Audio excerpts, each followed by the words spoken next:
Treino em foco, análise de exercício. E hoje nós vamos analisar o exercício de remada curvada com dois formatos de pegada. A pegada pronada e a pegada supinada. Na pegada pronada nós vamos afastar bem as mãos e na pegada supinada nós vamos aproximar aproximadamente na largura dos ombros. E ver o que essas modificações na pegada alteram em termos de análise cinesiológica, de envolvimento cinesiológico da musculatura nesse exercício. Então, logo depois da vinheta, nós vamos a essa discussão.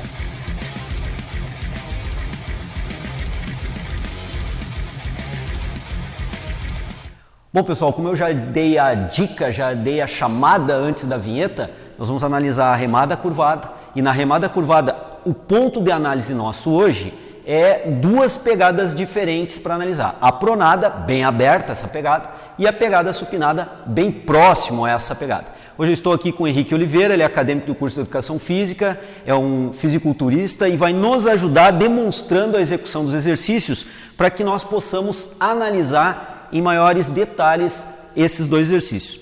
Vamos lá então, Henrique. Antes, um detalhe importante do Henrique, fica um pouquinho de lado para a câmera aqui, Henrique, de lado, por favor. A gente pode notar que o Henrique está com uma demarcação na articulação do quadril. Depois vocês vão entender bem por que a gente está usando o fundo preto e essa demarcação na articulação do quadril para favorecer a análise que depois a gente vai fazer da execução do Henrique, tá bom?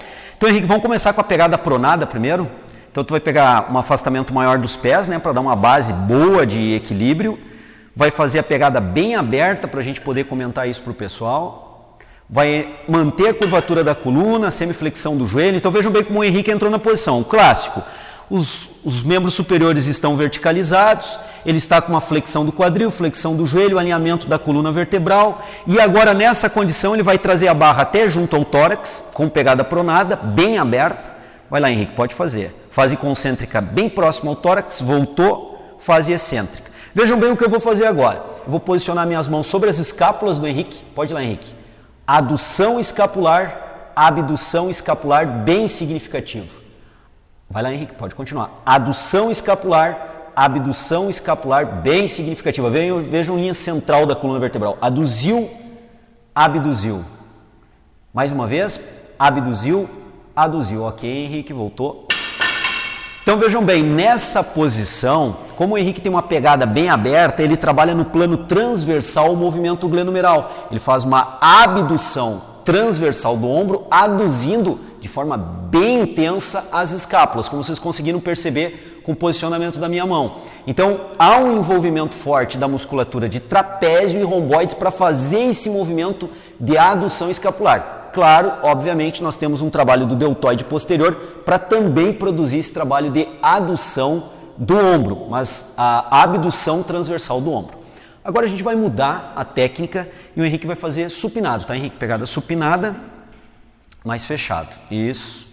Vai posicionar, vai entrar na posição com o joelho flexionado, com o quadril flexionado, vai alinhar bem a coluna vertebral, os membros superiores verticalizado, segurando a barra, agora supinado e a pegada na largura dos ombros. Pode ir lá, Henrique.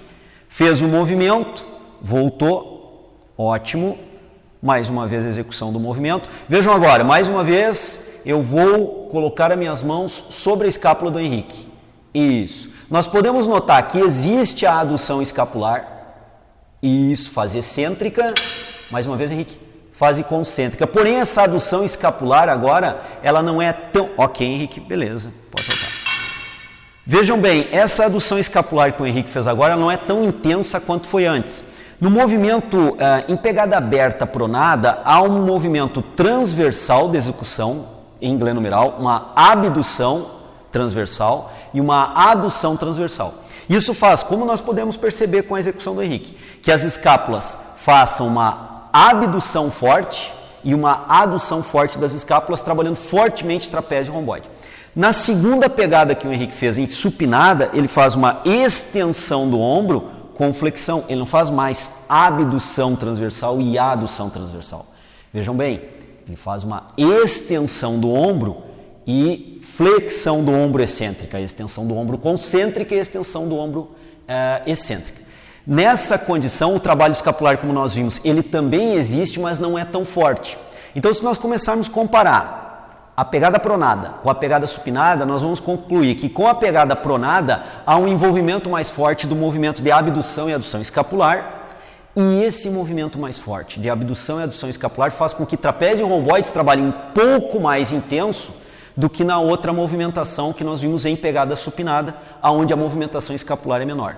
O deltoide posterior, ele é tanto abdutor transversal do ombro, quanto extensor do ombro. Então, no caso, o deltoide posterior do Henrique trabalhou nos dois movimentos de forma intensa, tanto na abdução em pegada pronada, quanto na extensão em pegada supinada.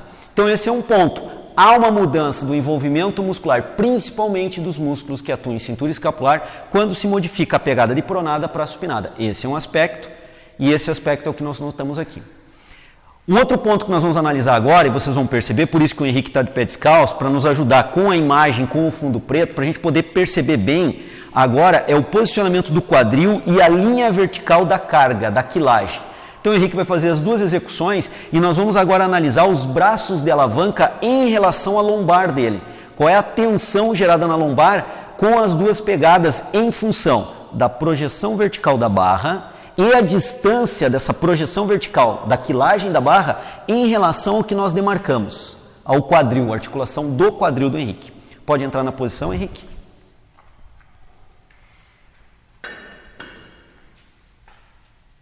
Isso, vai fazer a primeira pegada pronada, aberta.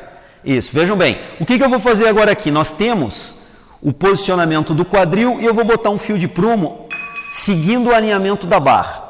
A distância horizontal entre a articulação do quadril e o fio de prumo, de novo, a distância horizontal entre a articulação do quadril e o fio de prumo vai mostrar para nós o braço de alavanca sobre o quadril, tentando fazer uma flexão do quadril, tronco à frente sustentado pela lombar, pelos eretores da coluna, principalmente na região lombar do Henrique, mais a musculatura glútea, que é a extensora do quadril. Pode ir lá, Henrique. Subiu, eu acompanho. Então vejam bem, a distância horizontal, como eu disse antes, entre o fio de prumo, a articulação do quadril do Henrique, é o braço de alavanca da resistência. Nós podemos perceber que, principalmente quando ele conclui a fase concêntrica, segura em cima aqui, Henrique, segura um pouquinho, fase concêntrica, o braço de alavanca é bem grande. Baixou, ok, tranquilo. Vejam bem, pode baixar, Henrique, tranquilo.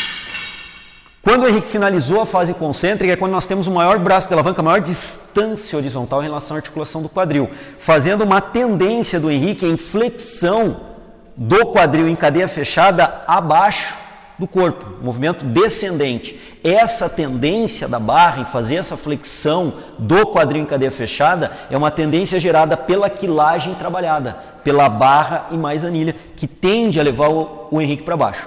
Esse braço de alavanca representa as forças agora da barra produzidas sobre glúteo, eretores da espinha que trabalham isometricamente para se manter a posição. Agora nós vamos para a pegada supinada e vamos ver como é que fica esse braço de alavanca na pegada supinada. Vamos lá, Henrique. A pegada é mais fechada, na largura dos ombros. O posicionamento de membro inferior, como eu já descrevi antes, é muito similar, com uma semiflexão do joelho, flexão do quadril, o alinhamento da coluna vertebral. Eu vou posicionar mais uma vez o fio de prumo na barra. Pode ir lá, Henrique. Subiu. Isso. E volta. Então veja lá um fio de prumo agora. Eu tento fazer um alinhamento mais próximo possível da barra. E aí a gente consegue perceber. Segurou, Henrique. A distância agora horizontal entre o eixo articular do quadril e o fio de prumo é menor do que na condição anterior. Ok, Henrique, baixou. Então vejam bem, o que nós podemos analisar desse aspecto? Quando o Henrique faz a movimentação supinada, a barra, quando ele faz a movimentação pronada, a barra ela é tracionada até aproximadamente a altura do tórax, aproximadamente no ponto dos mamilos. Quando o Henrique faz a pegada supinada, essa barra vem aproximadamente até a altura do umbigo. Isso faz com que a distância em relação à articulação do quadril altere, fique maior na pegada pronada e menor na pegada supinada. Essa distância que nós analisamos com o fio de prumo é uma distância que representa o braço de alavanca da resistência. E com isso nós podemos analisar e concluir que quando o Henrique faz a pegada pronada, devido à distância ser maior em relação à articulação do quadril, ele apresenta aqui o maior braço de alavanca de resistência para glúteo e para os lombares, tensionando mais forte essa musculatura em isometria para manutenção da posição, sendo, portanto, sinergista estabilizador. Quando a pegada é supinada, a barra aproxima mais da articulação do quadril, essa tensão ela é um pouco menor, mesmo utilizando a mesma quilagem, devido ao braço de alavanca da resistência ser, obviamente, um pouco menor, como a gente mostrou. Então eu vou pedir para o Henrique fazer mais uma vez de uma forma e de outra para a gente fechar essa análise. Pronado primeiro, tá, Henrique? 2 repetiçõezinhas só, já tá legal. A gente vai colocar de novo aqui só para o pessoal rever bem essa questão. Isso, alinhou bem lá. Vai lá. Pode subir. Isso. Mais uma. Ok. Supinado agora. Ele faz uma base mais fechada, se sente mais confortável na base mais fechada. Flexionou o quadril em cadeia fechada e sobe agora. Isso. Então nós temos aqui uma distância agora um pouco menor do braço da alavanca, da linha vertical de movimentação da barra, ela é mais próxima agora da articulação do quadril. Ok. Além disso, ok, Henrique. Além disso, o que nós vimos? Nós vimos também que a movimentação escapular se modifica um pouco. Então essas questões são questões que a gente pode perceber na execução da remada curvada quando se faz a pegada pronada ou quando se faz a pegada supinada. Nessas 2 pegadas muda um pouco o envolvimento da movimentação da cintura escapular, muda um pouco o movimento do ombro, que ora é a abdução transversal, ora é a extensão do ombro, dependendo se a pegada é supinada é a extensão do ombro, se a pegada é pronada é a abdução do ombro, a abdução transversal do ombro. O deltoide posterior é sempre participante, enquanto que a modificação da cintura escapular altera um pouquinho o trabalho, principalmente da musculatura de trapézio romboide, como eu descrevi para vocês. E os músculos sinergistas estabilizadores, como o quadrado lombar, eretores da espinha, da região lombar, eles terão uma necessidade de trabalhar mais intenso na pegada pronada e menos intenso na pegada supinada, devido, como eu mostrei aqui, aos braços de alavanca da resistência. Ok, pessoal? Então esse é o resumo da videoaula de hoje em relação a isso, ok? Então um grande abraço a todos, aguardo vocês na próxima videoaula sobre análise de exercício. Um grande abraço, até lá. Excêntrica e fase concêntrica do movimento. Então vejam bem, posicionei, alinhei meus membros inferiores, estou com o joelho estendido, a coluna alinhada, faço uma flexão do cotovelo e extensão do ombro, e agora eu faço uma extensão do cotovelo e flexão do ombro, mantendo o alinhamento